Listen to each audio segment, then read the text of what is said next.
Back to my channel. তো guys এখন আমরা আছি আরংঘাটা।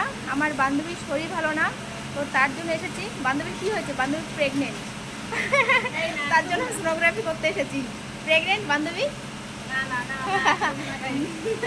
না না, আসলে ওর পেটে ব্যথা হচ্ছিলো। কালকে পরশুদিন দুদিনই পেটে ব্যথা হচ্ছিলো, আজকেও পেটে ব্যথা হচ্ছিলো, তার জন্য ও এসছে। তো এই যে এখানে এসেছি আমরা। এটা কোথায় রে? দীপা, দীপা, হ্যাঁ দীপাতে এসেছে, হসপিটালের পাশেই একদম।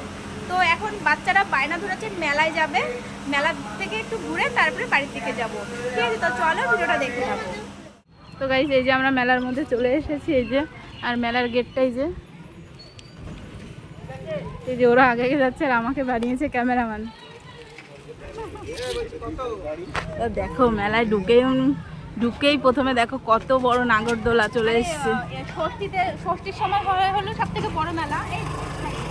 এখন সবে মেলা শুরু হচ্ছে, তাই তো? দোকানপাট বসতে ষষ্ঠীর সময় পুরোপুরি মেলা আর কি। আচ্ছা আচ্ছা, আর এক সপ্তাহ আছে। অনেকদিন পরে আসলাম এই মেলাতে। ভাঙ্গা মেলা। আগে 1 মাস ধরে হতো মেলা, জানিস তো? আগে 1 মাস ধরে মেলা হতো, জ্যৈষ্ঠী মাস প্রথম থেকেই শুরু হতো। আর এখন কি বলতো, মানুষের জন্য মডার্ন হয়ে গেছে, তো মানে 1 মাস ধরে গরমের মধ্যে কেউ আসতে চায় না। একদম একদম। ষষ্ঠীর সময় সবাই জামাই টামাই নিয়ে আসে, তার জন্য।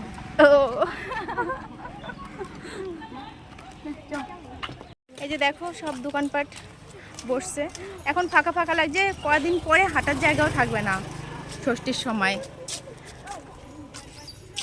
এইটাকে কি বলে? ম্যাজিক। এইখানে মানে এই ইসে উঠেছিলাম, 2বার উঠেছি। ওরে বাবা, আজকে এসে কোনো কাজই হয়নি, তাই না সন্ধ্যা? ওর পেটের ছবিটা করা হলো না, এদিকে মেলাও বসেনি। এখন কিছু খাওয়া দাওয়া করে আমরা বাড়িতে চলে যাব। হ্যাঁ হ্যাঁ, আর গরমের মধ্যে এই ঠিক আছে।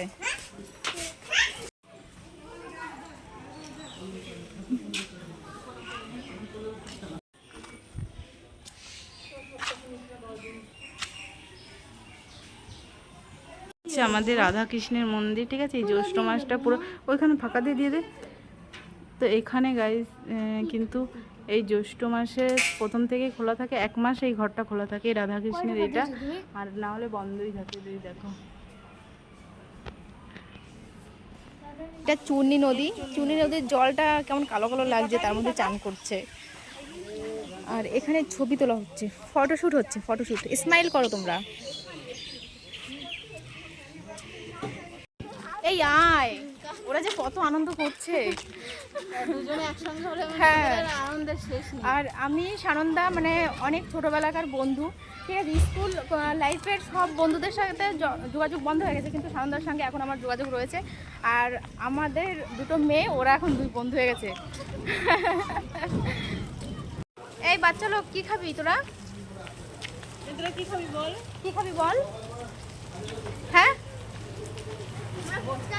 ওরা ফুচকা খাবে, আর কিছু খাবে না, তাই তো? এই তোমরা কি খেতে এসেছো এখানে? এক প্লেট খেতে পারবি? গাইজ এরা মানে অনেকদিন ভাত টাত খায় না, একটু বাচ্চা 1 প্লেট খেয়ে নেবে। প্রচণ্ড খিদে পেয়েছে, ঠিক আছে? দুপুরবেলা ভাত খাইনি, তাই বান্ধবী খাওয়াতে নিয়ে এসেছে। আসলে বান্ধবী ইনকাম করে, তো আমার ইউটিউবে মনিটাইজেশন হয়ে গেছে, তার জন্য পার্টি দিচ্ছে, পার্টি বিরিয়ানি খেয়ে নিই।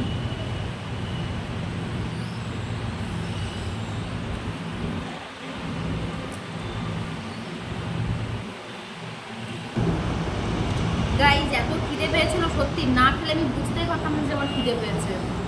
প্রচণ্ড খিদে পেয়েছিল। দেখো আমার থালা পরিষ্কার হয়ে গেছে প্রায়।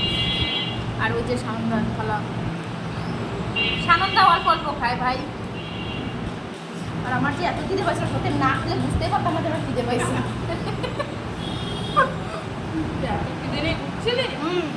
সকালে এখন ভাবতে তোর ভাতে খাই না, আমি জানি ও আসলে পরে সেই জন্য আপনার খেয়েছিল। সত্যি কথা, সপ্তাহে পেট পরিষ্কার করেছিল, করেছি। হ্যাঁ, 3-4 বার পটে দিয়ে গেছি।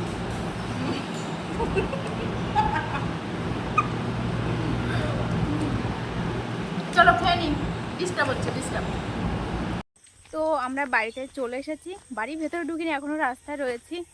আর প্রচণ্ড কষ্ট হয়ে গেছে, খাওয়া দাওয়ার পরে বেরিয়ে গেছে তো, যার কারণে ভিডিওটা কন্টিনিউ করা হয়নি। অটোতে করে এসেছি, লোক ছিল আর অনেক লোক ছিল, অটোতে করে চাপাচাপি করে আসতে হয়েছে, মাম্মা ছিল কোলে, তার জন্য ভিডিও করতে পারিনি। তো ওরা বাড়িতে চলে গেছে। চলো ভিডিওটা এখানে শেষ করেছি, জানি না কতটা ভিডিও হয়েছে, আমার মনে হয় খুব সহজ, মানে ছোটোই হয়েছে। তো চলো সবাই ভালো থেকো, সুস্থ থেকো, মাম্মা টাটা করে দে।